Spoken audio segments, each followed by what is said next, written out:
2023 жылдың 18 шілдесінде Сеулде бастауыш сынып мұғалімі 23 жастағы бойжеткен таңертең оқушылар келгенше өз-өзіне қол жұмсады. Жас қыз университетті жақында ғана бітірген. Биыл ол мектепте ұстаздық ету үшін оқу жылының басында барлық аттестациядан өткен. Бойжеткен бұлай жасауына не себеп екендігі туралы ешқандай жазба қалдырмаған. Бірақ қыздың туыстары мен әріптестерінің айтуынша, бұған оқушылардың ата-аналары мен мектеп басшылығы тарапынан қысым болуы мүмкін дейді. Мұғалім сабақ кезінде бірнеше рет бір-бірімен қақтығысқан оқушылар арасындағы зорлық-зомбылықпен күрескен. Мысалы, бір күні сабақта жанжал туындайды. Өйткені бір оқушы екіншінің бетіне карандашпен сурет салып жатқанда, мұғалім оларды ажыратпақшы болады. Ол байқаусызда оқушылардың бірінің бетін карандашпен кесіп алады. Бұл оқиғаны білген ата-аналар өз кезегінде бәріне мұғалімді кінәлайды. Ата-аналар балалармен сөйлесуге тырыспай-ақ, мұғалімді кәсіби емес, тәжірибесі жоқ деп айыптайды. Ал мектеп басшылығы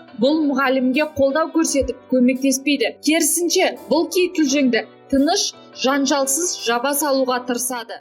Армысыздар, құрметті көрермен, сіздермен Әсия. Қазақ тілді контентке қолдау көрсетіп, арнаға тіркеліп, лүпіл басыңыз. Егер бейне ұнаса, достарыңызбен бөлісе отырыңыз. Ендеше, баршаңызға жақсы қаралым тілеймін.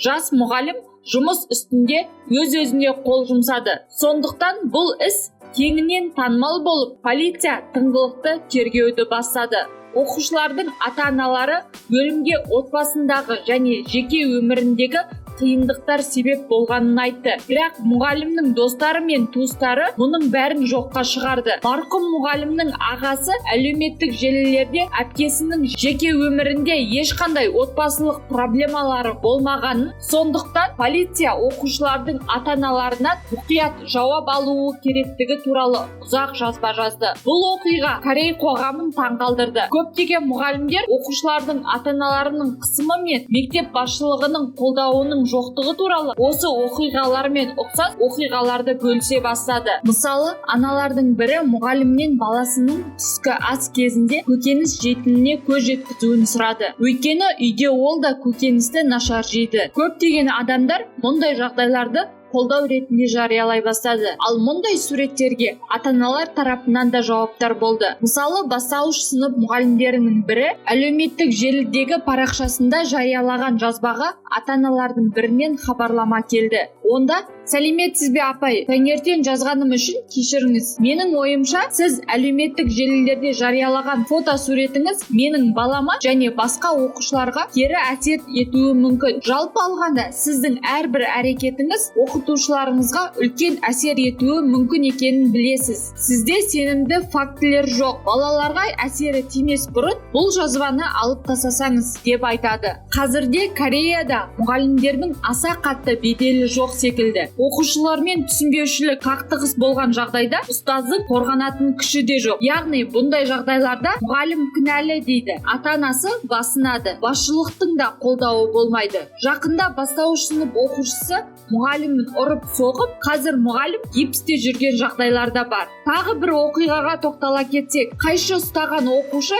екінші оқушының артынан жүгіре бастаған. Әрине, мұғалімдердің бірі оларды ажыратып, қайшымен жүгірген жігітке ұрсып айқайлайды. Бұдан соң мұғалімге не болды деп ойлайсыз? Бұл жағдайда ұстаз басқа оқушыны құтқарды деп айтуға болады. Ал осыдан соң ата-анасы мұғалімді тым агрессивті, педагогтық тәжірибесі жоқ дөрекі деп айыптады. Ал басшылық болса, істі жылы жабу үшін мұғалімнен түсініктеме хат алып жазалады. Келесі бір оқиғаға тоқталсақ, ағылшын тілі мұғалімі оқушының үйіне барып дәріс береді. Кезекті сабақ болып жатыр. Оқушы кітапты оқып болды. Ендігі мұғалім стикерлер арқылы бояулардың түрлерін анықтаймыз деп тапсырма берсе, 6 жасар бала оның бетінен ұрып жібереді. Анасы бұл жағдайды бақылап тұр. Әрине, 6 жасар баланың ұрғаны ұстазға еш зиянын әкелмеді. бірақ бұл оқушы тарапынан тәрбиесіздік болып саналады. Сол кезде анасы ұстаздың бетіне түсініксіз көздермен қарап тұрып, баласының ұйқысы қанбағанын айтып, сабақты тоқтатты. Осыдан соң басшылық бұл мұғалімді жұмыстан босатты. Әрине, барлық ата-ана өз баласын жақсы көреді.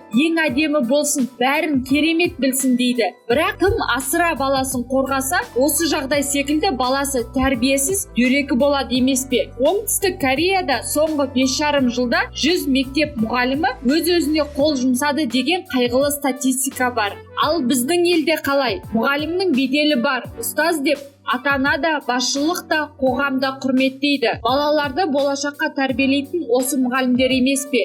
Бірақ бес саусақ бірдей емес. Әр адамның санасы, әр мекеменің басшылығына қарай тәртібі де болады.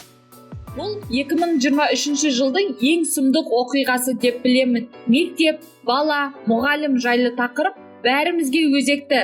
Корея елінде болған бұл оқиғалар жайлы өз пікірлеріңізді астына жазып қалдырыңыздар. Ал егер бұл бейне ұнаса, достарыңызбен бөлісе отырыңыз. Қазақ тілді контентке қолдау көрсетіп, арнаға тіркеліп, лүпіл баса кетіңіз. Сіздердің қолдауларыңыз мені қызықты деректер шығаруға шабыттандырады. Келесі шығарылымда кездескенше, сіздермен болған Асия.